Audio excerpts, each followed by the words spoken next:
Breaking news. হবিগঞ্জে এনসিপির পদযাত্রায় হামলার অভিযোগ।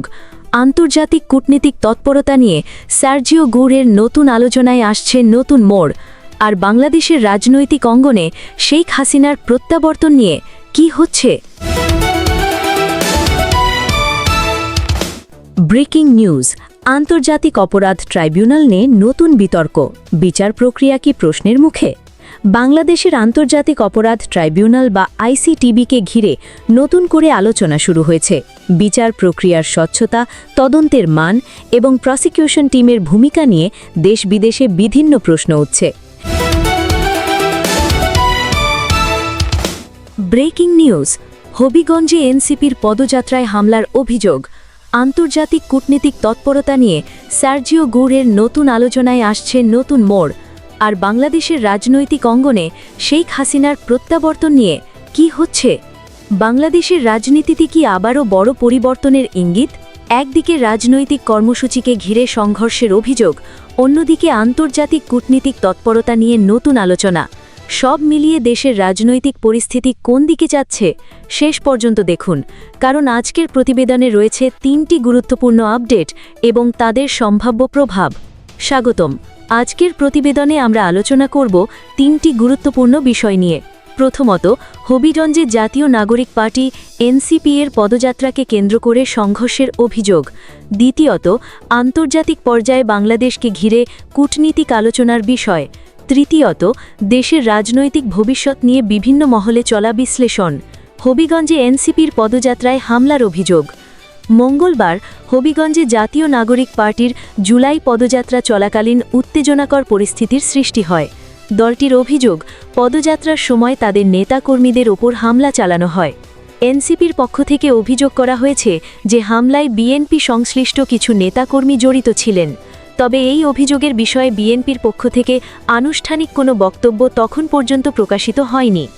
আইন শৃঙ্খলা রক্ষাকারী বাহিনীর পূর্ণাঙ্গ তদন্ত প্রতিবেদনও এখনও প্রকাশিত হয়নি।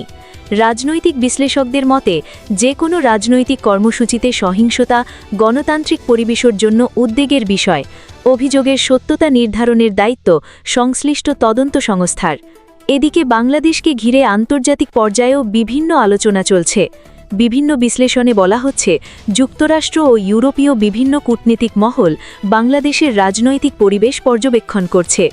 একই সঙ্গে আন্তর্জাতিক প্রতিনিধিদের সম্ভাব্য সফর এবং বিভিন্ন রাজনৈতিক দলের সঙ্গে বৈঠকের বিষয়েও আলোচনায় এসেছে।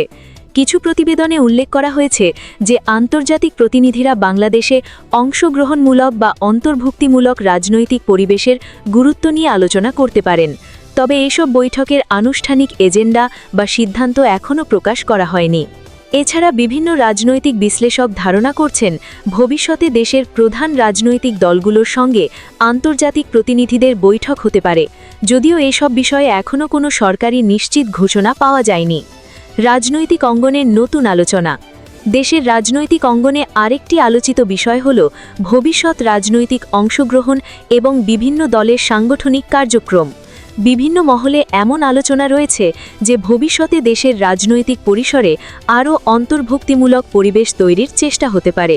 তবে এটি এখনও বিশ্লেষকদের মূল্যায়ন, কোনো চূড়ান্ত সরকারি সিদ্ধান্ত নয়। একই সঙ্গে রাজনৈতিক দলগুলোর কর্মসূচি, সাংগঠনিক প্রস্তুতি এবং ভবিষ্যৎ নির্বাচনকে ঘিরেও আলোচনা অব্যাহত রয়েছে। পর্যবেক্ষকদের মতে, গণতান্ত্রিক ব্যবস্থায় সব রাজনৈতিক দলের জন্য আইনসম্মত এবং শান্তিপূর্ণ রাজনৈতিক কর্মকাণ্ডের সুযোগ থাকা গুরুত্বপূর্ণ। তবে সেই সঙ্গে আইন শৃঙ্খলা বজায় রাখাও সমান জরুরি। বর্তমান পরিস্থিতির তাৎপর্য। রাজনীতিতে মতবিরোধ স্বাভাবিক, কিন্তু সেই মতবিরোধ যদি সহিংসতায় রূপ নেয় তাহলে ক্ষতিগ্রস্ত হন সাধারণ মানুষ। রাজনৈতিক কর্মসূচি ঘিরে সংঘর্ষ, পাল্টাপাল্টি অভিযোগ এবং সামাজিক যোগাযোগ মাধ্যমে দ্রুত ছড়িয়ে পড়া তথ্য অনেক সময় বিভ্রান্তি তৈরি করতে পারে। তাই কোনো ঘটনার বিষয়ে চূড়ান্ত সিদ্ধান্তে পৌঁছানোর আগে নির্ভরযোগ্য সংবাদ, সরকারি তদন্ত এবং আদালতের পর্যবেক্ষণের ওপর গুরুত্ব দেওয়া প্রয়োজন। সামাজিক যোগাযোগ মাধ্যমের ভূমিকা। বর্তমানে যে কোনো ঘটনার ভিডিও কয়েক মিনিটের মধ্যেই লাখো মানুষের কাছে পৌঁছে যায়, কিন্তু একটি ভিডিও পুরো ঘটনার সম্পূর্ণ চিত্র সবসময় তুলে ধরে না। ভিডিওর সময়, স্থান কিংবা প্রেক্ষাপট যাচাই না করে সিদ্ধান্তে পৌঁছে যাওয়া ভুল বোঝাবুঝি তৈরি করতে পারে। সচেতন নাগরিক হিসেবে আমাদের দায়িত্ব হল যাচাইকৃত তথ্যের ওপর নির্ভর করা এবং গুজব ছড়ানো থেকে বিরত থাকা। শিক্ষণীয় দিক: গণতন্ত্রের শক্তি সহিংসতায় নয়, বরং মতের ভিন্নতা মেনে নেওয়ার সংস্কৃতিতে। রাজনৈতিক প্রতিযোগিতা থাকতে পারে, কিন্তু আইন নিজের হাতে তুলে নেওয়া কখনোই গ্রহণযোগ্য নয়। যে কোনো অভিযোগের সমাধান হওয়া উচিত আইনি প্রক্রিয়ার মাধ্যমে। একটি শক্তিশালী রাষ্ট্র গড়তে রাজনৈতিক দল, প্রশাসন, গণমাধ্যম এবং নাগরিক সবারই দায়িত্ব রয়েছে শান্তিপূর্ণ পরিবেশ বজায় রাখা। সব মিলিয়ে দেশের রাজনৈতিক পরিস্থিতি এখন গুরুত্বপূর্ণ এক পর্যায়ে রয়েছে। একদিকে মাঠের রাজনীতি, অন্যদিকে আন্তর্জাতিক কূটনীতিক তৎপরতা। দুই দিকেই নজর রাখছেন পর্যবেক্ষকরা। তবে এই মুহূর্তে সবচেয়ে গুরুত্বপূর্ণ বিষয় হল সব অভিযোগের নিরপেক্ষ তদন্ত, আইনের শাসনের প্রতি সম্মান এবং রাজনৈতিক সহনশীলতা বজায় রাখা। কারণ একটি স্থিতিশীল, শান্তিপূর্ণ এবং গণতান্ত্রিক বাংলাদেশ গড়ে তোলার দায়িত্ব আমাদের সবার। আজকের আপডেট এখানেই শেষ। নতুন কোনো যাচাইকৃত তথ্য বা সরকারি ঘোষণা প্রকাশিত হলে আমরা তা আপনাদের সামনে দ্রুত তুলে ধরব। ভালো থাকুন, নিরাপদে থাকুন। ধন্যবাদ। ব্রেকিং নিউজ: আন্তর্জাতিক অপরাধ ট্রাইব্যুনাল নিয়ে নতুন বিতর্ক, বিচার প্রক্রিয়া কি প্রশ্নের মুখে? বাংলাদেশের আন্তর্জাতিক অপরাধ ট্রাইব্যুনাল বা আইসিটিবিকে ঘিরে নতুন করে আলোচনা শুরু হয়েছে। বিচার প্রক্রিয়ার স্বচ্ছতা, তদন্তের মান এবং প্রসিকিউশন টিমের ভূমিকা নিয়ে দেশ বিদেশে বিভিন্ন প্রশ্ন উঠছে। সাম্প্রতিক কয়েকটি প্রতিবেদন ও আন্তর্জাতিক মানবাধিকার সংস্থার পর্যবেক্ষণ এই বিতর্ককে আরও সামনে নিয়ে এসেছে। তাহলে আসলে কি ঘটছে? শেষ পর্যন্ত দেখুন, কারণ এই বিষয়টি বাংলাদেশের বিচার ব্যবস্থা ও আইনের শাসনের সঙ্গে সরাসরি সম্পর্কিত। বিভিন্ন গণমাধ্যমের প্রতিবেদনে বলা হয়েছে, প্রসিকিউশন টিমের কয়েকজন সদস্যের বিরুদ্ধে অতীতে ওঠা কিছু অভিযোগের তদন্ত এখনও সম্পূর্ণ হয়নি।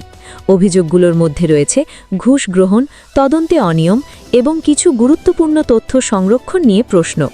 যদিও সংশ্লিষ্ট ব্যক্তিরা এসব অভিযোগ অস্বীকার করেছেন, তবুও তদন্ত শেষ না হওয়ায় বিষয়কে নিয়ে বিতর্ক অব্যাহত রয়েছে। এদিকে আরও একটি গুরুত্বপূর্ণ বিষয় সামনে এসেছে। কয়েকটি মামলায় সাক্ষীদের পরিচয় ও বিশ্বাসযোগ্যতা নিয়ে প্রশ্ন তুলেছেন আসামি পক্ষের আইনজীবীরা। তাদের দাবি, কিছু সাক্ষীর অতীত রেকর্ড এবং মামলার প্রেক্ষাপট আরও গভীরভাবে যাচাই করা প্রয়োজন।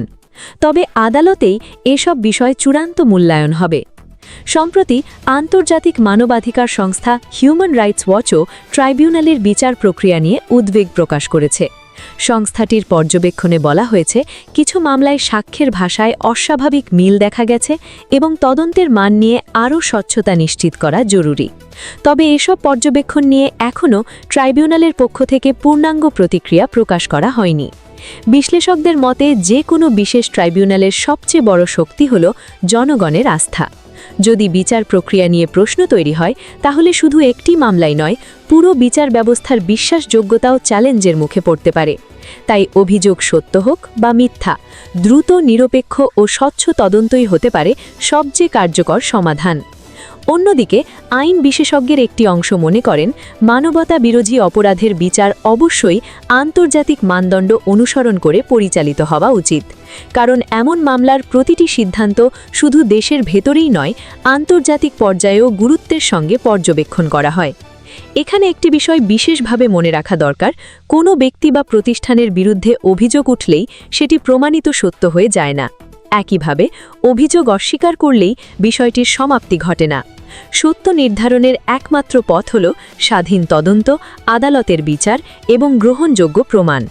গণতান্ত্রিক রাষ্ট্রে বিচার ব্যবস্থার প্রতি মানুষের আস্থা বজায় রাখা অত্যন্ত গুরুত্বপূর্ণ। বিচার যদি স্বচ্ছ হয়, তাহলে ন্যায় বিচার প্রতিষ্ঠিত হয়।